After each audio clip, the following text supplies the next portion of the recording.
Hello बच्चों, आप लोग कैसे हैं। और जैसा कि मैं आप लोगों को बहुत पहले मैं बता चुका था कि मैं कुछ MCQ क्वेश्चंस जो है 10th बोर्ड के लिए भी मैं लेकर आऊँगा, जो कि CBSE बच्चों के लिए मैं ऐसा बता रखा था। और कुछ बच्चे मुझसे नाराज़ भी हैं यूट्यूब पे, और उन्होंने कुछ कमेंट्स किया कि आपने अगर लिखा था तो आपने वीडियो क्यों नहीं अपलोड किया।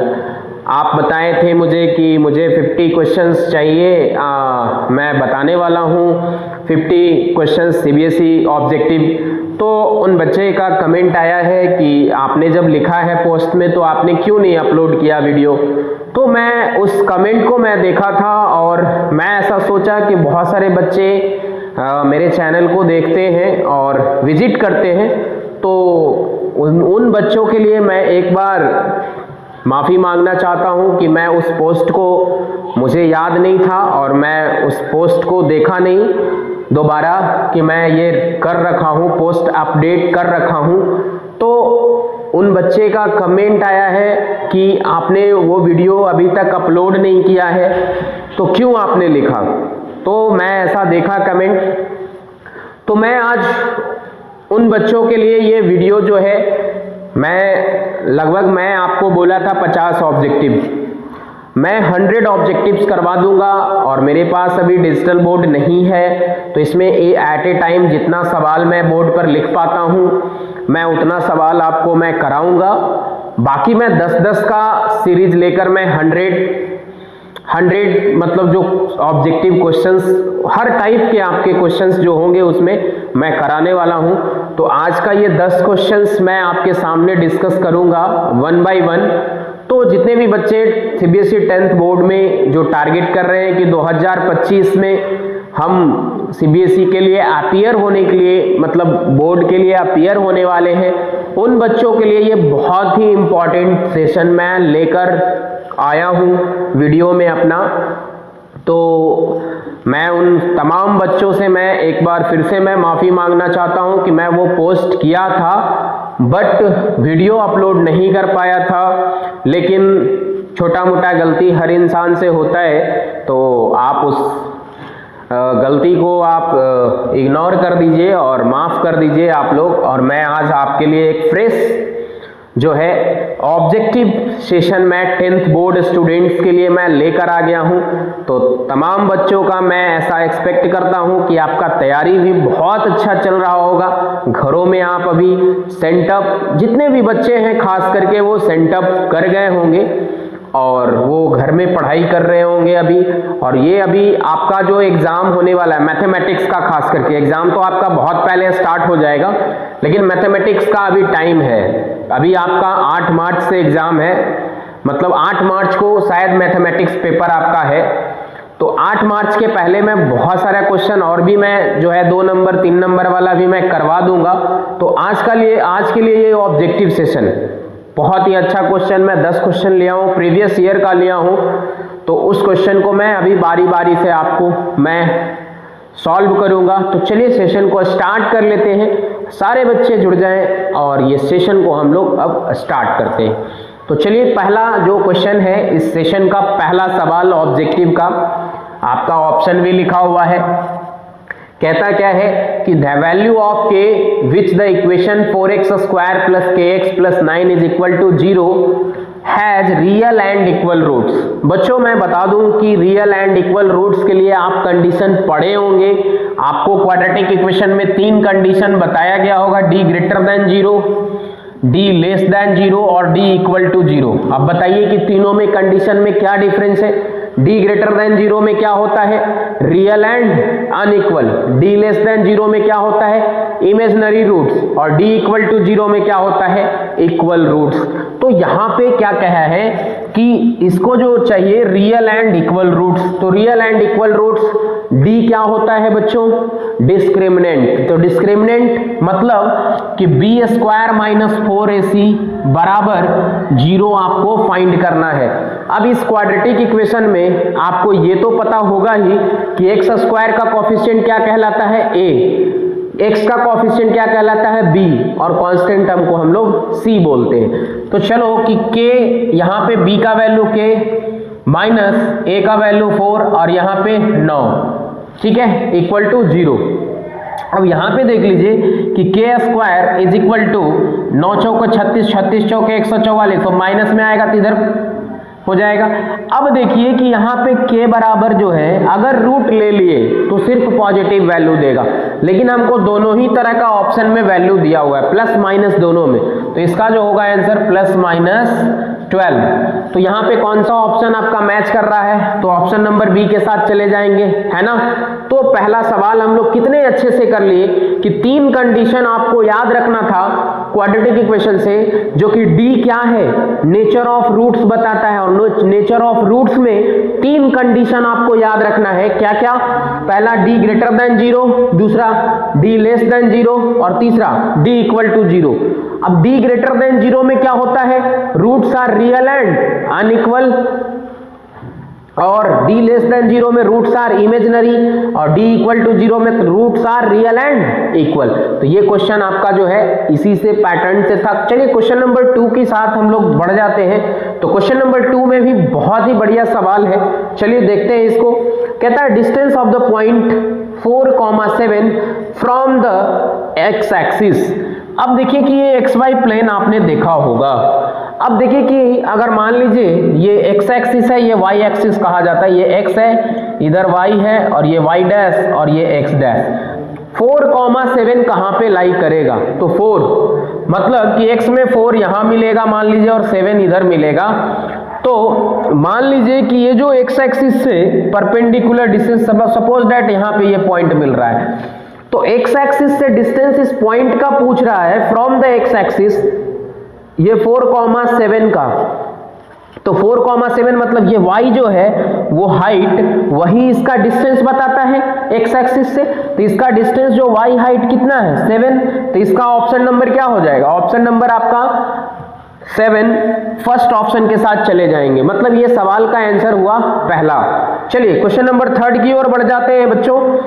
अब इसमें क्या है कि क्वेश्चन नंबर 3 में आपको जीरोज फाइंड करना है। पॉलिनोमियल दिया हुआ है उसका जीरो, ऑप्शन आपका मैच किया है, the zeros of the polynomial 3x² plus 11x minus 4। अब इसमें बच्चों बताइए कि आपका जीरो का मतलब क्या होता है। जीरो का मतलब होता है कि रूट्स मतलब कि वैसा वैल्यू आपको फाइंड करना है जिस वैल्यू पे इस पॉलिनोमियल का मान 0 आ जाए। तो समझ लीजिए क्या होगा इसका, तो 3x²। अब इसको जो है आप सॉल्व करेंगे तो आपको खुद ही दिखेगा, 3 चौके 12 होगा कि नहीं, तो 3x² फैक्टराइज करके इसको निकाल लेंगे तो क्या हो जाएगा 12x माइनस x माइनस 4। अब यहां से आप 3x को कॉमन कीजिए तो यहां पे बचा x और प्लस 4, और यहां पे आ जाएगा -1 और यहां पे x प्लस 4। तो ये आपका जो x प्लस 4 और 3x माइनस 1, तो x बराबर क्या आ जाएगा, x बराबर 1/3 और x बराबर -4। ये कहाँ ऑप्शन दिख रहा है, इसमें कौन सा ऑप्शन आपको मैच हो रहा है, ये -4 और 1/3, कौन सा ऑप्शन मैच कर रहा है, ऑप्शन नंबर सी के साथ। तो इस क्वेश्चन का आंसर आपका हुआ सी। चलिए क्वेश्चन नंबर 4 की ओर बढ़ जाते हैं। ये आपका देख कर ही सवाल ये बना सकते हो आप, इतना अच्छा सवाल है आपके सामने कि cot² theta minus 1/sin² theta को किसके बराबर आप लिख सकते हैं। अरे बच्चों मैं बताया था कि साइन थीटा किसका उल्टा होता है, कॉसेक थीटा के बराबर। मतलब साइन थीटा जो है 1/cosec थीटा के बराबर होता है, मतलब कि 1/sin को हम क्या लिखते हैं, कॉसेक थीटा लिखते हैं, क्योंकि 1 कॉसेक जो है वो साइन का उल्टा होता है कि नहीं। तो यहाँ पे इसको अगर आप cosec² थीटा लिख दोगे तो cosec² थीटा लिखने के बाद ही ये दिख जाएगा, है ना। तो यहाँ पे अगर हम इसको लिख दें कि 1/sin² थीटा को हम cosec² थीटा और माइनस कॉमन ले लें हम, अगर हम इसमें cot² थीटा और माइनस cosec² थीटा लिखे, अब इसमें माइनस कॉमन करेंगे तो cosec² theta minus cot² theta, जो आप एक रिलेशन जानते हो। क्या रिलेशन जानते हो कि cosec² theta minus cot² theta क्या होता है 1, और एक ऑलरेडी -1 लगा हुआ है। तो ऑप्शन नंबर डी के साथ चले जाएंगे। मतलब देख कर ही सवाल को आप बना सकते हैं। ऐसा भी सवाल कई ऐसे ऑब्जेक्टिव आपके आएंगे एग्जाम में जो पेन नहीं चलाना पड़ेगा आपको, डायरेक्ट विदाउट मतलब moving your pen you can solve this type of question. तो चलिए क्वेश्चन नंबर 4 आपका हो गया। क्वेश्चन नंबर 5 की ओर हम लोग चलते हैं। प्रोबेबिलिटी का क्वेश्चन, बहुत ही शानदार क्वेश्चन आपको दिया है और सारे प्रीवियस ईयर आपके क्वेश्चन है। In a family of 2 children, एक फैमिली में 2 बच्चा है, the probability of having at least 1 girl, 1 girl होने का कंडीशन क्या हो सकता है, मतलब एटलीस्ट 1 होना ही चाहिए, तो एक से ज्यादा भी होगा। एटलीस्ट 1 गर्ल होने का मतलब क्या, दो ही बच्चा है तो उसमें से दो का भी कंडीशन इंक्लूड करेंगे, 2 गर्ल का, तो इसमें ऐसा कंडीशन कितना बनेगा, एक गर्ल वाला, या तो एक गर्ल हुआ और एक बॉय होगा, या तो बॉय ये तो गर्ल, ऐसा भी होगा। और एक कंडीशन जो है आपका, एक कंडीशन और क्या हो जाएगा आपका, देखिए यहाँ पे एटलीस्ट 1 गर्ल, तो 2 ही चिल्ड्रेन है फैमिली में और एक गर्ल होने का, तो यह हो सकता है कि 2 भी हो सकता है, तो मतलब ज्यादा से ज्यादा वाला कंडीशन भी ले सकते हैं इसमें। तो आपका इसमें जो है प्रोबेबिलिटी आप क्या ही निकाल सकते हैं, तो इसमें आपका जो है 1/2, मतलब एक से ज्यादा वाला भी कंडीशन आप ले लेंगे तो इसके साथ 1/2 के साथ आप जा सकते हैं। एक फैमिली में 2 चिल्ड्रेन और एटलीस्ट 1 गर्ल का, तो 1 गर्ल और 1 गर्ल से ज्यादा भी लेंगे, है ना। तो इस केस में आपका जो है ये 1/2 के साथ आप जाएंगे, मतलब ज्यादा भी हो सकता है। एटलीस्ट 1 गर्ल वाला भी कंडीशन, अब एटलीस्ट 1 गर्ल का कंडीशन कितना बना, ये 1 और ये 1 2, और टोटल आपका जो है कंडीशन, इसमें ऐसे क्वेश्चन मैं देख लूंगा, इसमें कुछ लगता है मिसिंग है आपका क्वेश्चन में, ऐसे देख लीजिएगा आप। अगला सवाल जो है क्वेश्चन नंबर 6, क्वेश्चन नंबर 6 जो है आप देख लीजिए यहाँ पे कि क्वेश्चन नंबर 6 में क्या दिया हुआ है, the condition for which the pair of equations ax + 2y = 7 and 3x + by = 16 represent parallel lines. Parallel line के लिए कंडीशन क्या होता है, पैरेलल लाइन कभी मिलता है, कब मिलता है, पैरेलल लाइन के केस में आपका जो है जैसे दो तरीका, पैरेलल लाइन के केस में नो सॉल्यूशन मिलता है, नो सॉल्यूशन, तो नो सॉल्यूशन के केस में आपका क्या मिलेगा, ऐसा a1/a2 is not equal to b1/b2 is not equal to c1/c2। Parallel line के केस में नो सॉल्यूशन होता है, कोइंसिडेंट अगर होता है तो वो कोइंसाइड करता है, अगर 2 लाइन तो कोइंसाइड करने के केस में इनफाइनाइट सॉल्यूशन मिलता है। अगर एक पॉइंट पे इंटरसेक्ट कर रहा है, इंटरसेक्ट करेगा तो क्या मिलेगा, एक सॉल्यूशन मिलेगा। और आपका अगर ऐसा कंडीशन हुआ कि पैरेलल लाइन हो गया दोनों, तो पैरेलल लाइन के केस में इनकंसिस्टेंट का कंडीशन होता है, a1/a2 is not equal to, तो a1 यहाँ पे ये है a, और यहाँ पे a1 ये है, a2 ये है, और b यहाँ पे ये है, तो नॉट इक्वल टू यहाँ पे 2, और ये बाई यहाँ पे क्या हो जाएगा b1/b2, तो 2/3। तो यहाँ पे आपका जो है ऑप्शन, ये आपका जो है b1/b2, सॉरी, तो ये होगा आपका ये, तो ऑप्शन नंबर ये जो है आपका एक ही, इसमें जो है क्रॉस मल्टीप्लिकेशन करने के बाद जो है आपका क्या होगा, पैरेलल लाइन का कंडीशन एक यही ऑप्शन नंबर बी के साथ जाएंगे, क्योंकि ए बी को मल्टीप्लाई करेंगे तो आपका नॉट इक्वल टू 6, मतलब 6 के बराबर अगर लेंगे वैल्यू तो ये आपका पैरेलल लाइन देगा, तो ऑप्शन नंबर बी के साथ चले जाएंगे, क्योंकि और भी कोई कंडीशन आने का संभावना नहीं है। और 7/16 अगर लेते हो आप, तो यहाँ पे ए बी पूछ रहा है, तो ए बी तो इधर ही से काम चल जाएगा आपका, तो यहाँ पे आपका जो है इसका ऑप्शन ए बी बराबर 6, आप इसके साथ चले जाएंगे। तो यहाँ पे आपका जो है क्वेश्चन नंबर 7 देख लीजिए। अगला क्वेश्चन आपका जो है, the coordinates of the points A where A B is the diameter of the circle whose centre is इतना एंड बी, मतलब कि एक ऐसा सर्कल है जो दे रहा है आपको क्या, देखिए कि कोऑर्डिनेट्स ए बी एक लाइन है, जैसे इस तरीके का लाइन है और ये सर्कल का डायमीटर है, समझ लीजिए, और यहाँ पे सेंटर लाई कर रहा है, ए का कोऑर्डिनेट पूछता है और बी का दिया हुआ है, तो मिड पॉइंट फॉर्मूला से, क्यों? क्योंकि ये दोनों पॉइंट का मिडिल पॉइंट सेंटर कहलाता है कि नहीं, तो यहाँ पे सेंटर आपको दिया हुआ है 3, -2 और बी का कोऑर्डिनेट भी आपको पता है 7, 4, तो इसको मान लीजिए x1 y1, तो x1 y1 मान लीजिएगा, तो यहाँ से आपको दिख जाएगा, है ना। थोड़ा सा मैं इरेज करता हूँ ये क्वेश्चन को, आप देख लीजिए क्वेश्चन नंबर 6 जो मैं बताया, यहाँ पे आपका क्या आ जाएगा, देख लीजिए। ये जो है a का कोऑर्डिनेट हम मान लेते हैं x1 y1 और b का कोऑर्डिनेट, तो मिडिल पॉइंट वो सेंटर दिया ही हुआ है, तो b का कोऑर्डिनेट आपका क्या है 7, 4, तो इसको जोड़िए तो x1 + 7/2, ये मिड पॉइंट का फॉर्मूला x1 + y1/2 और y1 + y2 मतलब x1 + x2/2 and y1 + y2/2। तो यहाँ पे देखिए अब इसका मिडिल पॉइंट में x कोऑर्डिनेट कितना है 3, तो ये 3 के बराबर, तो x1 + 7 बराबर 6, तो x1 बराबर क्या हो जाएगा 6 - 7 मतलब -1, है ना। और इधर से y1 + y2 मतलब y1 + 4/2 बराबर कितना हो जाएगा, इधर से इसका सेंटर -2 है, तो यहाँ पे y1 + 4 और -4, तो y1 बराबर -4 -8, तो -1 और -8 कहीं पे है, दिख रहा है ऑप्शन नंबर ए के साथ। मिड पॉइंट फॉर्मूला आपको बताया गया होगा कि अगर दो कोऑर्डिनेट पता है, अगर इस तरीके का लाइन दिया हुआ है, अगर ए और बी का कोऑर्डिनेट पता है, इसका मान लीजिए x1 और y1 दिया हुआ है और इसका x2 और y2 दिया हुआ है, तो इसका अगर मिड पॉइंट का अगर कोऑर्डिनेट हमको अगर पता करना है तो कैसे निकालेंगे, तो ये आपका फॉर्मूला होता है x1 + x2/2 और y1 + y2/2, ये होता है आपका मिड पॉइंट का फॉर्मूला।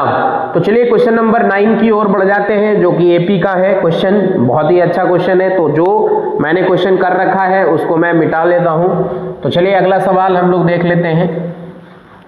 अगला सवाल में आपका दिया हुआ है क्या, देख लीजिए यहाँ पे क्या है, x 2x + 9 एंड 4x + 3, ये एपी में 3 कंसेक्यूटिव टर्म्स है, तो x का वैल्यू।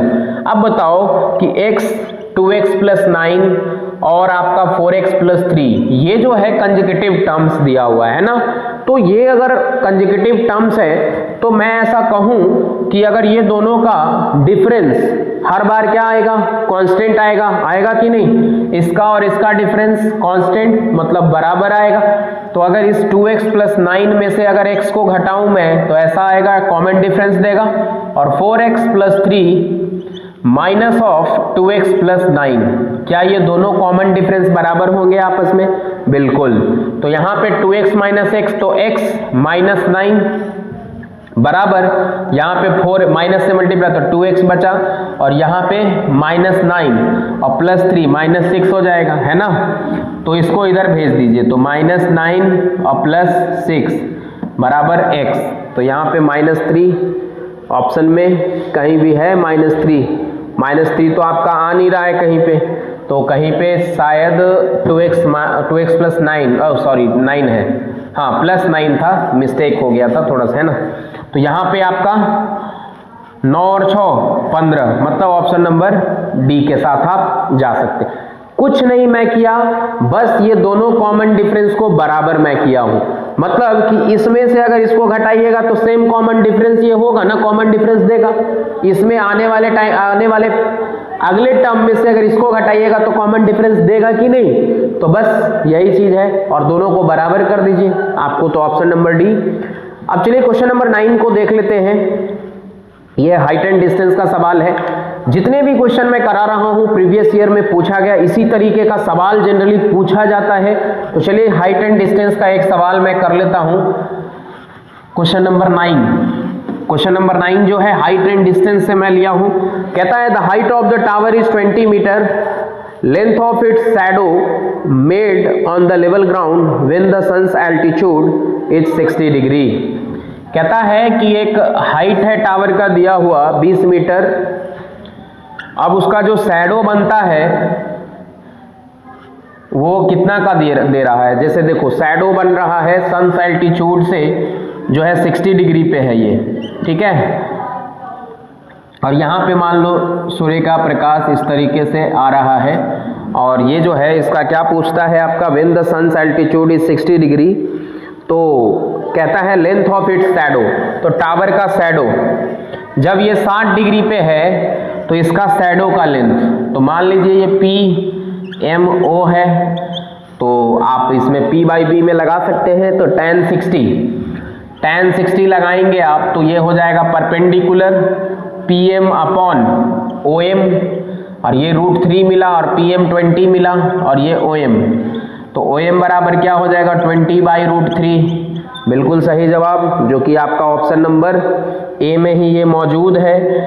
अगर इसको आप रेशनलाइज करते हो तो कोई भी ऑप्शन मैच नहीं कर रहा है आपका, तो ऑप्शन नंबर ए के साथ आप जा सकते हैं। बिल्कुल सही जवाब है। कहता क्वेश्चन ये है कि हाइट ऑफ टावर 20 मीटर है, उसके बाद कहता है length of its shadow made on the ground, level ground. इसका जो टावर का हाइट का जो शैडो बन रहा है उसका लेंथ पूछता है जब sun's altitude, when the sun's altitude is 60 degree. मतलब कि सन का एल्टीट्यूड ये देखने का यहाँ से जो है इस ग्राउंड से 60 डिग्री इस शैडो पे बन रहा है, तो इसका कहता है कि लेंथ क्या होगा शैडो का, यही क्वेश्चन कह रहा है आपका। और लास्ट क्वेश्चन आपका एक ट्रायंगल से मैं लिया हूं।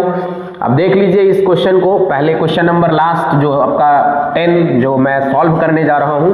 आइए यहाँ पे देखते हैं पहले सवाल को। In the given figure D parallel to BC and all measurements are given, the length of AE is क्या होगा। तो इस तरीके का फिगर दिया हुआ है आपका। आपने थेल्स थ्योरम पढ़ रखा है कि जब कोई लाइन जो है ना दो साइड्स को दो अलग अलग पॉइंट्स पे डिवाइड करता है और वो तीसरे साइड के पैरेलल होता है, तो वो दोनों साइड्स को सेम रेशियो में डिवाइड करता है। ऐसा आपने थ्योरम पढ़ रखा है। तो ये देखिए A, B, C और D और E ऐसा दिया हुआ है ना। तो यहाँ पे आपका 3 और ये 4 और ये आपका नहीं दिया है, x मान लेते हैं और इसको हम 3 दिया हुआ है। अब इसमें सवाल ये कहता है कि थेल्स थ्योरम में कि अगर कोई लाइन ड्रॉ किया गया है और पैरेलल किसी तीसरे साइड के पैरेलल अगर लाइन ड्रॉ किया गया है, अगर वो दो साइड्स को दो अलग अलग पॉइंट्स पे अगर इंटरसेक्ट करता है तो इस दोनों साइड को सेम रेशियो में वो डिवाइड करेगा। ये दोनों साइड के द्वारा मतलब ये जो है इस लाइन को सेम रेशियो में डिवाइड किया जाएगा। मतलब ये सेम रेशियो होगा, मतलब कि AD/DB बराबर AE/EC। यही तो थेल्स थ्योरम का कंडीशन है। तो यहाँ पे AD का वैल्यू आपको 3 दिया हुआ है, ये 4 दिया हुआ है, ये x और ये 3, तो 3 3 9 मतलब x बराबर 9/4 और 9/4 को सॉल्व कर लीजिए तो 2 पॉइंट समथिंग आएगा। तो 4 9 4 दूनी 8 और ये आपका आ गया 1 है ना, 2.0, 4 दूनी 8 और 4 5 20। तो कहीं भी आपका जो है आपको ये 2 पॉइंट समथिंग जो है आपका आएगा। तो 3 3 9 9/4, तो 4 से आपका जो है एक बार में, तो 4 दूनी 8 और ये आपका 4 5 20, 2.25। तो ये कौन सा ऑप्शन आपका मैच कर रहा है, ऑप्शन नंबर बी के साथ जाएंगे। तो ये कुछ सवाल आपके जो इस सेशन में मैं लिया हूं, क्योंकि मैं पहले ही बताया कि मैं ज़्यादा सवाल एट ए टाइम नहीं करा सकता, क्योंकि मेरे पास जो है डिजिटल बोर्ड नहीं है। मुझे पहले सवाल लिखना होता है, उसके बाद मैं बताता हूँ 1 बाय 1 सवाल। तो फिर से मैं एक बार फिर लिखूंगा, फिर आपको तो वैसे आपको मन नहीं लगेगा। तो मैं 10-10 सवाल ही आपको समय भी नहीं लगेगा, 5 से 10 मिनट में आप जो है पूरे वीडियो को देख सकते हो। तो ऐसा सेशन मैं 10 करा दूंगा, 10-10 का ऑब्जेक्टिव मैं कराऊंगा, तो लगभग 150-200 क्वेश्चन मैं करा दूंगा। तो आपको जो है आइडिया क्लियर हो जाएगा कि किस तरीके से ऑब्जेक्टिव को मुझे हिट करना है। आपके दिमाग में ऐसा माइंडसेट होना चाहिए कि कुछ ऑब्जेक्टिव ऐसे होते हैं जो आपको बिना पेन चलाए आपको हिट कर देना है वहां पे, मतलब उसमें पेन आपका चलना ही नहीं चाहिए, डायरेक्ट आंसर। तो ऐसा भी, क्योंकि वैसे अगर आप करते हैं तो आपका समय का बचत होगा, और समय का बचत होगा तो उसी समय को आप दूसरे क्वेश्चन में आप लगा सकते हैं। तो ये आपका थिंकिंग होना चाहिए ऑब्जेक्टिव सॉल्व करने का, क्योंकि कितने भी बड़े एग्जाम में आप बैठे, अभी तो आपका जो है स्टार्टिंग पीरियड है, आप बोर्ड के लिए बैठ रहे हो, कोई भी कॉम्पिटिटिव एग्जाम में अगर बैठते हैं आप, तो ज़्यादा टाइम आपको ये होता है, ज़्यादा से ज़्यादा चांसेस ये होना चाहिए कि कुछ क्वेश्चंस मुझे बिना सॉल्व किए ही बन जाना चाहिए। वैसे में होता क्या है कि आपका समय जो है आपका बच जाएगा, और समय जब बच जाएगा तो उसी टाइम को दूसरे जगह पे आप लगा पाएंगे। मेरे कहने का मतलब ये हुआ। और एक बार मैं ये एक सवाल को क्वेश्चन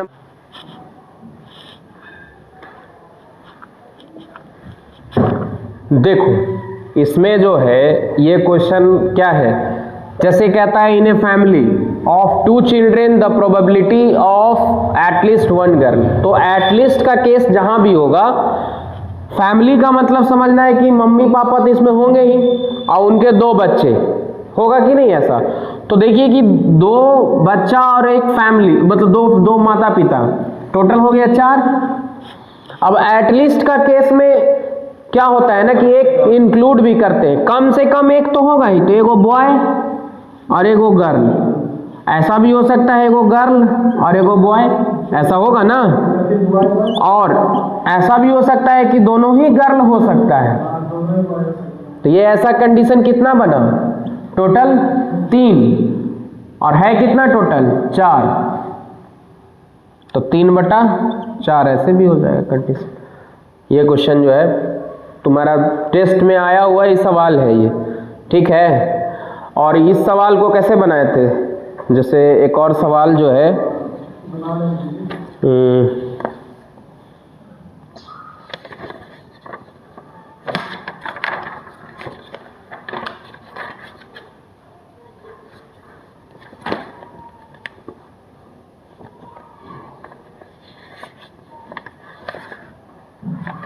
सब बनाया था इसमें का ऑब्जेक्टिव।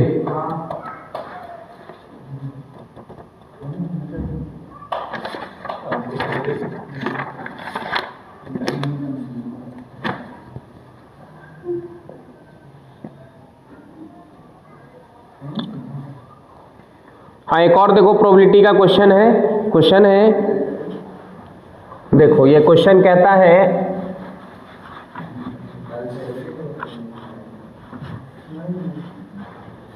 क्वेश्चन है कि लाली टॉसेस